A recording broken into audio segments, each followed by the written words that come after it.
In today's field test, we'll be trying out the Samsung NX500 with professional photographer and amateur mycologist Eirik Johnson.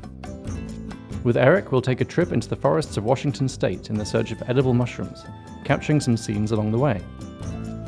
After harvesting our bounty, we'll take our mushrooms back to Seattle, where chef and food photographer Aran Goyoaga will give us some tips on food styling and photography. And then we'll eat.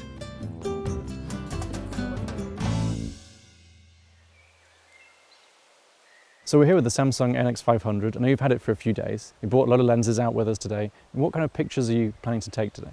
I'm looking at trying to make different types of pictures, from macro pictures of the mushrooms to us as foragers through the branches, landscape obviously, it's a beautiful place. So I'm just trying to see what the camera can do for a bunch of different locations and variations. This is a secret location, right? It's a secret location, so you've been blindfolded and now you're here.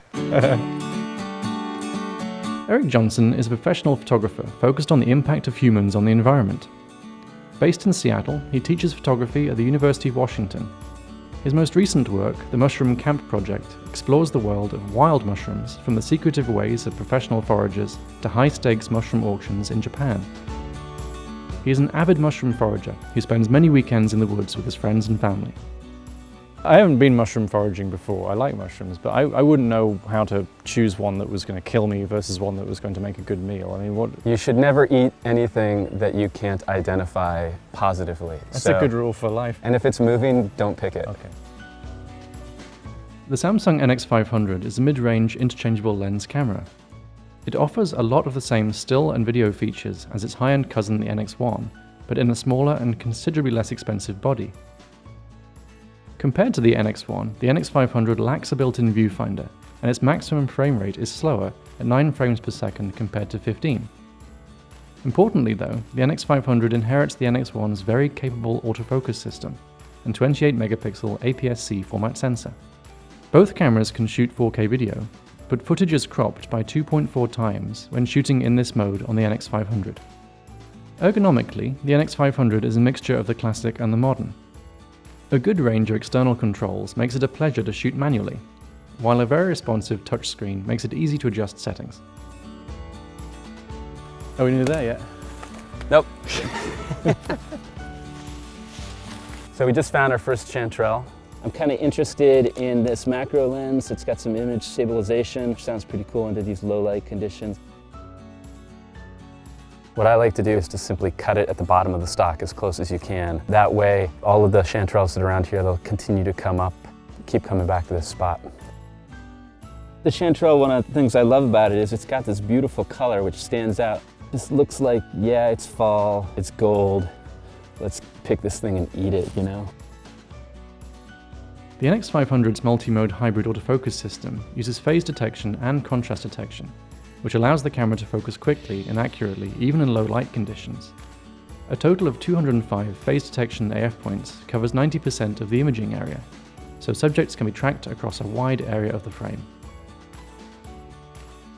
I wanted to try and make a portrait of you, if you're all right with it, sort of walking through this space here, and I'm going to use the 85mm, I think, to try and flatten out that space. This looks like the kind of mushroom I was always told you shouldn't eat. It's bright red. Yeah, this is a lobster mushroom. It gets its name because it has a sort of aroma of shellfish. So Eirik, we've got this particularly photogenic looking mushroom here in front of us and a slider set up. What is it you're going to try and do in this shot? Well, we're going to test out the 4K capabilities of the camera, show what the mushroom is looking like in the environment.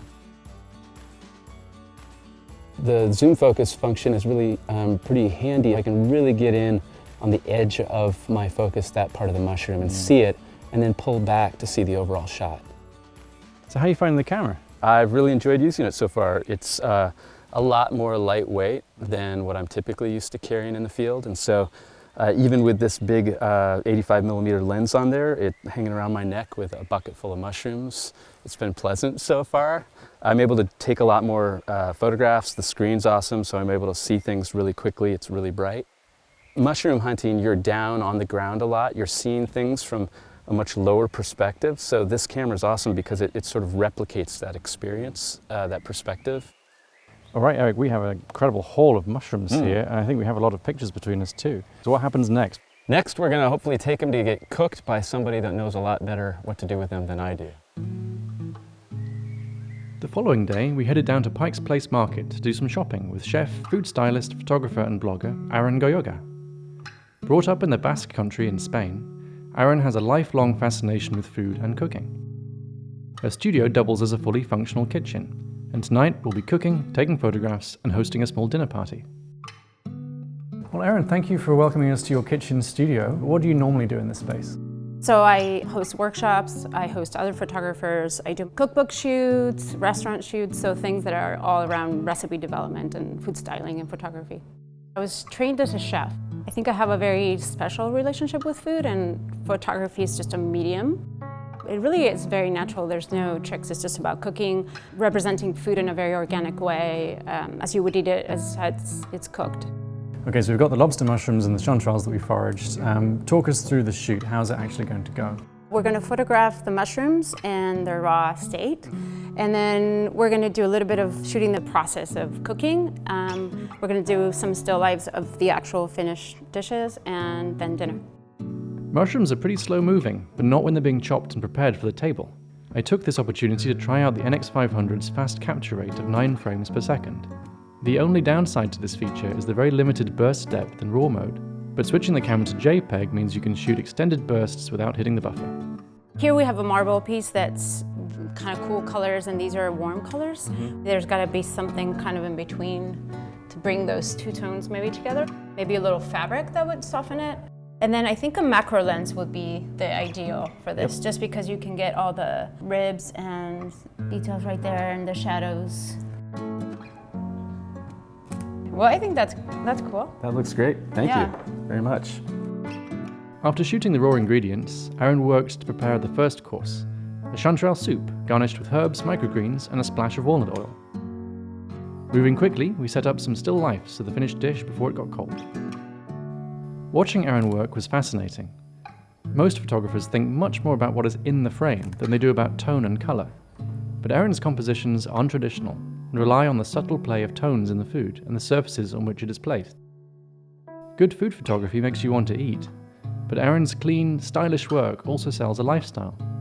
If I'm composing, I always start with no props, and then I look at it and then I build. Do I need a spoon? Do I need a napkin? We've photographed the dishes. Now what comes next? We're gonna set a table and we're gonna eat. That sounds great. It's been a fun couple of days working with Eirik and Aran. It's rare on these field tests that we get to eat what we've shot, but everything came together very nicely. Hi! The Samsung NX500 is a very different camera to the NX1, despite their shared features. Its smaller size and lighter weight make it a better camera for everyday shooting, while the advanced AF system, high-quality sensor, and refined ergonomics deliver excellent results in all of the settings in which we used it. Until next time, I'm Barney Britton from dpreview.com. Bon appetit!